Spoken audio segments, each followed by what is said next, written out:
안녕하세요. IoT에서 BI까지 조선소 ML 파이프라인 만들기를 랩으로 함께 작업한 부경대학교 식생경영공학부의 최성철 교수입니다.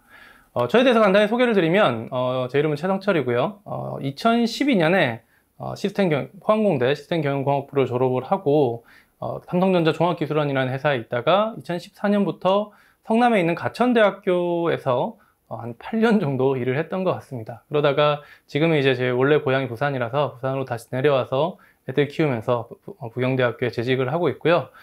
이전에는 이제 동탄 살다가 지금 해운대로 사서 열심히 살고 있습니다. 지금 뭐 여러분도 가끔 부산 오시면 보시는 이런 바닷가를 매일 볼 수 있다는 게 참 부산 사는 즐거움 중에 가장 큰 즐거움이 아닐까 싶습니다.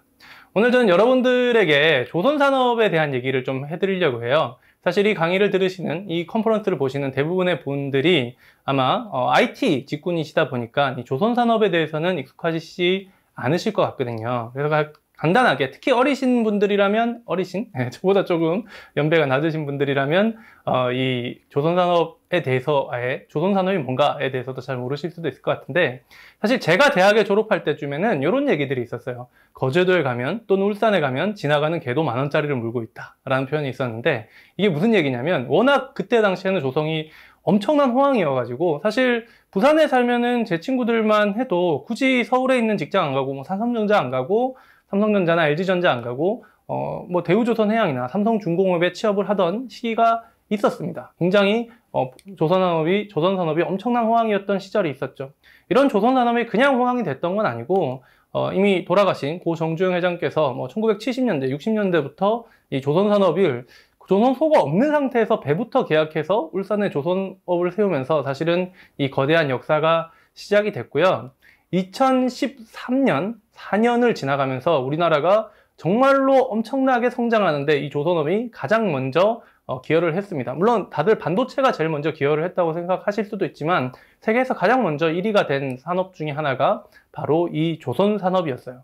근데 여기 그래프에도 보면 나오는데 2014년, 15년을 넘어가면서 조선산업은 굉장히 큰 불황을 맞게 됩니다. 가장 큰 이유는 사실 중국이 엄청나게 저가로, 국가적인 지원을 받아서 엄청나게 저가로 성장을 하게 되고, 그리고 또 배 자체가 많이 필요 없게 됐죠. 그러면서 수주가 엄청나게 줄어들고 이때는 이제 조선업 다 망한다. 2016년, 16년 정도만 해도 다 망한다. 이제 우리나라 다 망했다. 이런 얘기가 돌고 했습니다. 근데 이제 작년에도 여러분께서 코로나와 함께 조선업이 갑자기 뜨고 있다라는 얘기를 들으셨을 것 같은데요. 대표적인 게 이제 작년에 있었던 카타르의 24조 규모의 LNG선 계약이 있었죠. 이게 좀 더 얘기를 들어보면 사실 조선이라는 것도 사이클 산업이라서 지난 10년 동안 산업이 배를 많이 수주를 안 하면서 그 다음에는 배가 많이 모자라겠죠. 그러니까 작년부터 엄청나게 많은 수주들이 하면서 새롭게 산업이 시작될 수 있었고, 그 중에서 LNG선이라는 이 선종은 우리나라만이 오직 제대로 개발할 수 있는 선종이기 때문에 우리나라 조선업 3사들이 다시 한번 성장할 수 있는 기회를 마련을 했습니다. 그러면서 이제 2017년, 18년을 지나면서 다시 중국에게 역전을 했고요. 지금은 이제 우리나라 3사가 거의 독점하다시피 이 LNG 산업을 가져가고 있죠. 그래서 조선 3사가 고민을 했어요. 지금이 기회다. 지금 우리가 AI를 해야 된다. 라는 생각을 합니다. 근데 이 AI를 조선업에 적용하려다 보니까 여러 가지 문제점이 있었어요. 첫 번째는 일단 야드가 너무 넓어요. 일단 산업적인 콘텍스트적인 면에서는 야드라는 게 그 조선소에 있는 그 조선소 자체를 우리가 야드라 부르는데 이게 정말 넓습니다. 정말 넓고, 그리고 야드에서 움직이는 여러 가지 도구들이 자동차라든가 뭐 로봇 같은 건 아니지만 지게차라든가 이런 도구들이 있습니다. 그런 도구들을 움직이다 보니 우리가 흔히 아는 제조업은 자동차 공정인데 이건 프로세스 공정이죠. 근데 지금 얘기하는 조선업은 모듈 공정이에요.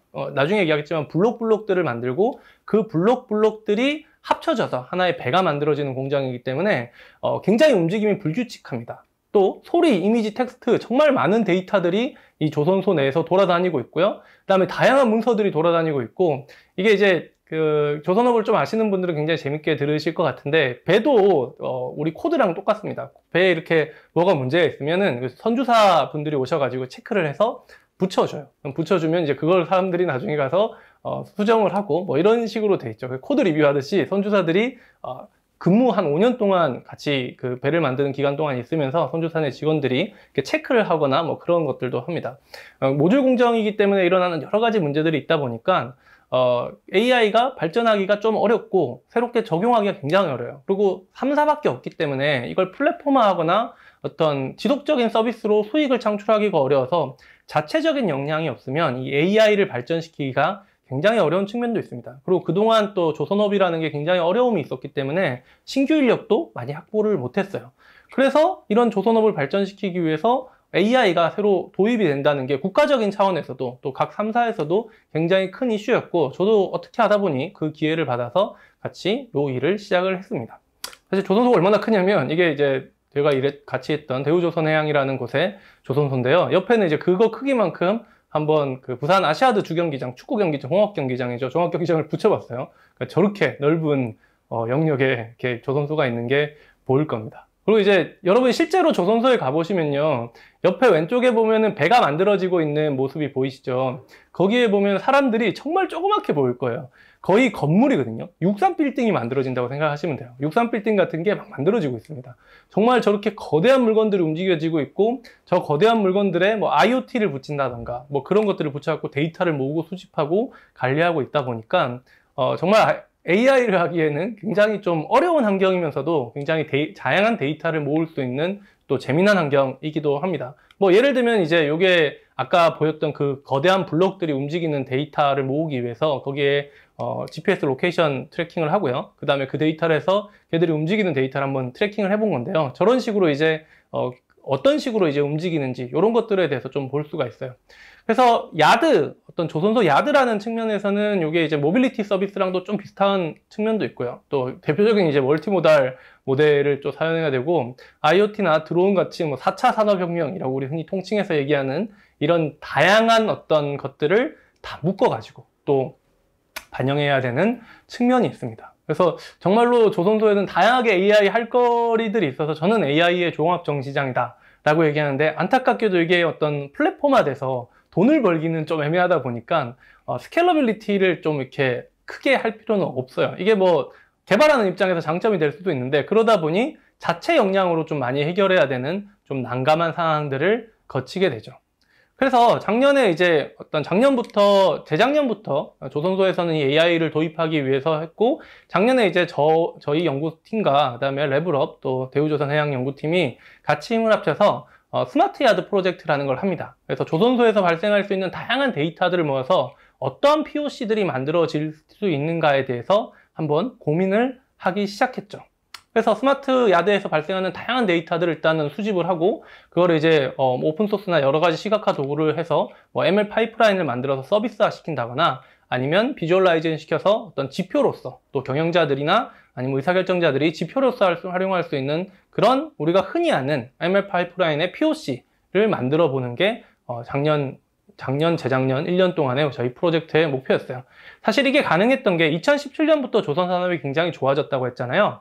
2017년부터 좋아지면서 다행스럽게도 조선업에서도 이런 준비들을 해갑니다. 대표적인 게 이제 대우조선해양 같은 경우는 스팅웍스라고 하는 플랫폼을 해서 그 조선소에서 돌아다니고 있는 여러 가지 장비들이나 이런 것들에 대해서 IoT를 다 부착을 했어요. 그러다 보니 거기서 다양한 데이터를 모을 수 있게 만들어진 거죠. 그러면서 저희가 이 데이터를 가지고 어떻게 머신러닝 또는 AI 서비스를 할 거냐, 뭐 둘이 같은 얘기긴 하지만 머신러닝 AI 서비스를 할 거냐를 같이 고민을 했고, 결국은 데이터를 소집부터 데이터를 저장하고 이걸 전처리해서 모니터링하거나 AI 기반 모델을 만들어서 AI 서비스를 할 수 있는 이런 형태의 우리가 서비스를 개발을 같이 하자라고 했습니다. 사실 굉장히 다양한 서비스를 만들었는데, 그중에서 오늘 저희가 좀 공유드리고 싶은 거는 고소차 소요 예측 모델입니다. 네, 여러분들께서 아마 고소차에 대해서 익숙하지 않으신 분들이 꽤 계실 것 같은데요. 고소차는 이렇게 생긴 그냥 이사 할 때 쓰는 사다리차랑 같은 거라고 보시면 돼요. 조선소 안에서는 굉장히 큰 블락들, 저런 큰 배에 있는 중간중간에 있는 것들을 우리가 블락이라 부르는데, 저 블락들의 위에 올라가서 뭔가 이렇게 페인트 칠을 하거나 아니면 뭐 색깔을 칠하거나, 그 페인트 칠이죠. 그 다음에 아니면은 뭐 용접을 하거나 하는 일들이 많기 때문에 저 고소차 위에서 작업을 할 일이 많습니다. 근데 조선소가 기본적으로 프로젝트 베이스로 운영이 되다 보니까 건설업처럼 그 사이트, 즉 배가 지어지는 공간마다 고소차의 필요량이 조금 달라요. 근데 프로젝트를 하다 보면 아무래도 자기한테 좀 리소스가 많이 오기를 기대를 하고, 그러다 보니까 점유를 하고 선점을 하는 사람들이 생기기 시작하겠죠. 그러면 고소차는 한정이 되어 있는데 필요 없이 많은 곳에 어떤 프로젝트에 고소차가 많이 가 있거나 하는 문제들이 생기기 시작합니다. 그러면서 이제 이것들을 어떻게 하면은 좀 효율화시킬 거냐라는 고민들을 조선소 내부에서 굉장히 오랫동안 하고 있었고요. 저희도 이제 그 문제를 받아서 그러면 우리가 한번 수요 예측을 해보자라는 문제를 접근을 했습니다. 사실 이러한 소요 예측 문제는 우리가 흔히 모빌리티 서비스라고 얘기하는 어떤 이전의 택시 수요 예측, 특히 택시나 우리나라에 있는 타다, 쏘카 이런 데서 하는 모빌리티 서비스에서 굉장히 오랫동안 연구를 해온 분야이기도 합니다. 그래서 과거의 데이터를 이용해서 현재 어떤 수요를 예측을 하고 특히 이제 배차하는 것, 택시를 배차하듯이 어떤 고소차를 배차하는 이런 문제로 치환을 해서 저희가 문제를 풀었는데요. 보통은 이제 저렇게 앞에서 보시는 것처럼 서울시나 뉴욕에서는 어떤 지도를 그리드로 만들어서 그 그리드 각각의 셀에 얼마나 많은 고소차가 필요하냐 또는 저희 지게차도 같이 하긴 했는데 지게차가 필요하냐 이런 문제로 치환을 해서 저희가 풀게 되죠. 그리고 이런 것들을 풀 때는 저희가 어떤 컨텍스추얼 인포메이션으로 세 가지를 씁니다. 어떤 그 공간, 그 위치에 대한 소요가 얼마나 있느냐, 그 다음에 시간, 오전에 많으냐, 월요일날 많으냐, 화요일날 많으냐, 그 다음에 의미론적이라고 해서 출근 때 얼마가 들어왔느냐라든가 아니면 거기 주위에 맛집이 있다든가 이런 걸로 보통 수요 예측을 저희가 할 때 데이터를 쓰게 되는데요. 이건 이제 카카오에서 2019년에 발표한 TGNet, 2018년인가요? TGNet이라는 논문의 일부입니다. 요거는 이제 보시면은 택시의 승차 위치 데이터에 그 다음에 요일 데이터를 인베딩해서 넣고 그 다음에 택시 하차 데이터를 섞어가지고 그냥 CNN 모델을 만들게 된 겁니다. 그래서 CNN 모델을 만들어가지고 각각의 위치마다 얼마나 수요가 있었는지를 흡사 이미지처럼 처리하는 그런 연구라고 보시면 될 것 같고요.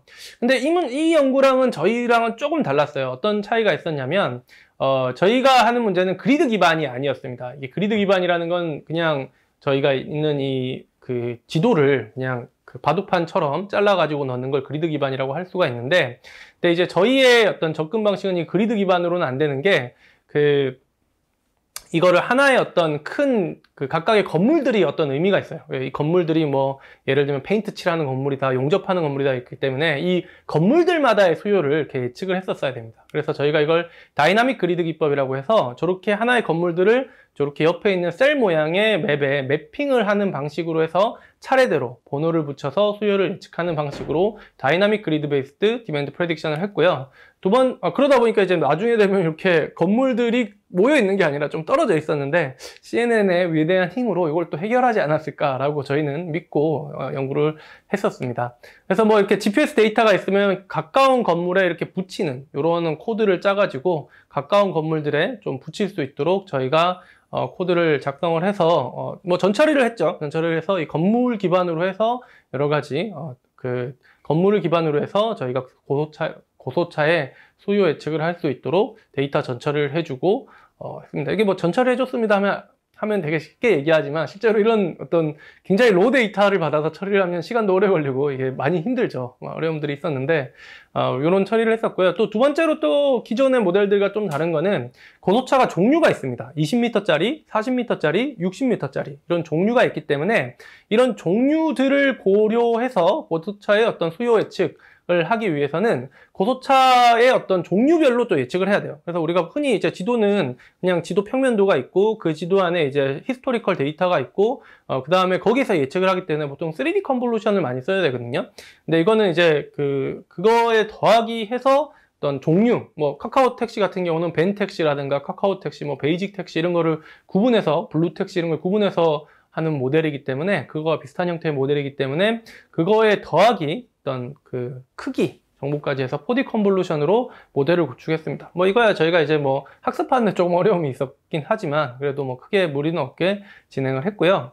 그러다 보니 저희가 로그 데이터부터 IoT 로그 데이터부터 시작해서 아까 얘기했던 전처리도 해야 되고요. 그 다음에 건물에 대한 정보도 있어요. 이런 걸 또 다이나믹 그리드로 만들고 학습용 그리드로 만들어서 그걸 매핑 시켜주는 작업. 그 다음에 수요 예측 모델을 만들어서 예측을 해서 최종적으로 사용자에게 보내주고 그것들을 하는 과정들을 하나의 어떤 파이프라인 형태로 만들었습니다. 이게 왜 그러냐면 매일매일 매일매일 이 작업을 해야 되거든요. 매일매일 해서 20일 후에 어떤 일이 일어날까, 한 15일 후에 어떤 일이 일어날까를 매일매일 사용자에게 알려주는 게 요구사항이었어요. 그래서 저희가 이렇게 데이터를 분석을 해서 이런 것들을 이렇게 데이터를 분석한 다음에 요거를 하나의 컴퓨팅 파워를 가진 어떤 시스템들로 연결을 시켜가지고 파이프라인을 만들어야 되는 문제가 있었습니다. 근데 이제 앞으로 우리가 돌아가는 거죠. 앞에서 얘기했지만 조선소는 레거시 사업이에요. 이게 전통 제조업이잖아요. 그러다 보니까 이런 거를 해본 사람도 거의 없고 이런 거에 대한 자원조차 없는 거예요. 컴퓨팅 자원이 없죠. 그럼 이거 어떻게 하면 되지? 우리가 뭐 또 여기에 뭐 쿠버플로우를 깔고, 나도 쿠버플로우 잘 못하는데 뭐 우리 또 ML플로우 깔고 이래야 되나 하면서 뭐 에어플로우가 무슨 말이에요, 컴퓨터가 없어요, 이런 얘기들을 막 하더라고요.